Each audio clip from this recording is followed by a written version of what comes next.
दीवार पर टंगी सास। पंजाबी में कहावत है, सास चंगी होवे या ते दीवार ते टंगी होवे। संगीता की शादी भी एक ऐसे ही घर में होती है जहां उसकी सास दीवार पर टंगी होती है। ससुर और पति शादी के पहले दिन उसे सास के फोटो के सामने ले जाते हैं, जहां ससुर जी कहते हैं, बेटा बेटा संगीता, ये तुम्हारी सास थी, बहुत नेक और भली, लेकिन थोड़ी गुस्सैल थी।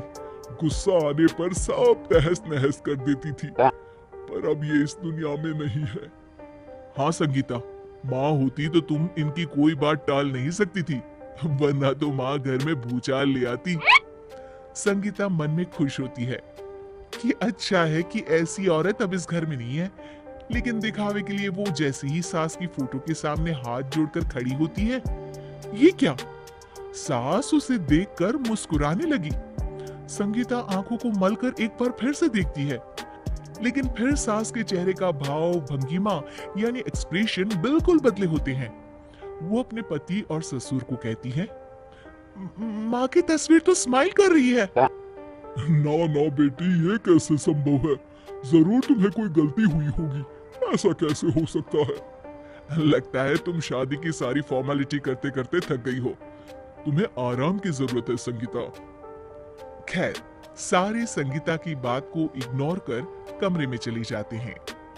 वैसे सास की फोटो पर एक्सप्रेशन एक के बाद एक बदलते ही रहते हैं। सुबह होती है, पति और ससुर को काम पर भेजकर संगीता कमरे की सफाई करने में लग जाती है कि तभी उसे आवाज आती है, टेबल ठीक से साफ करो। ऐसे भी कोई टेबल साफ करता है? इससे अच्छा तो ये गंदा ही था। किसी औरत की आवाज सुन संगीता दंग रह जाती है और सोचने लगती है कि आवाज कहां से आई। आवाज को नजरअंदाज कर वो फिर से अपना काम करना शुरू करती है, लेकिन इस बार तो आवाज बिल्कुल उसके कान के पास से आती है। मेरा घर है ये। जब तक मैं थी चमका कर रखती थी, हर एक चीज शीशे की तरह थी। तुम्हें तो ना सफाई आती है ना कुछ पता है। क्यों तुम्हें मेरे घर की जिम्मेदारी दे दी गई है? पता नहीं तुमने मेरे बेटे को क्या दिखाई दिया। मैं होती तो एक से बढ़कर एक लड़कियों की लाइन लगा देती।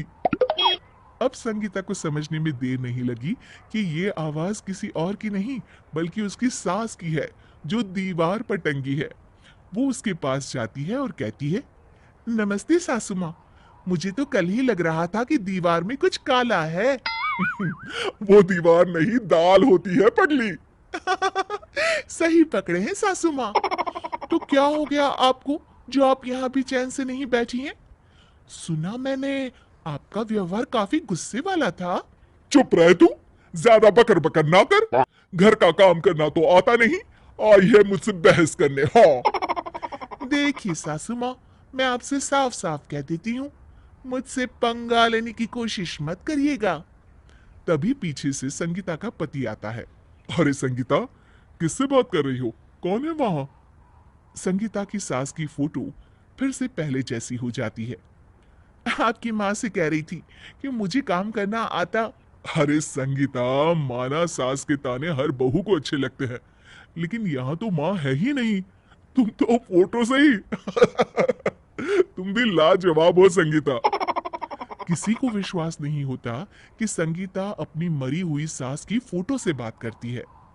वहीं आए दिन संगीता की सास संगीता को किसी न किसी बात पर आते जाते ताने देती। संगीता को भी अब सास के तानों और उनसे बात करने की आदत हो गई। वो कभी खानदान की कहानी तो कभी तीज त्योहार कैसे मनाए या किसी व्यंजन की रेसिपी सास से ही पूछती। सारा दिन घर में अकेली संगीता की सास अब उसके लिए तानों के साथ पक्की साथी की तरह भी रहने लगी थी, जो किसी और को नहीं बल्कि संगीता को ही सुनाई देती। तो देखा आपने, सास बहू का रिश्ता हर रिश्ते से ऊपर होता है, फिर चाहे वो खट्टा हो या मीठा।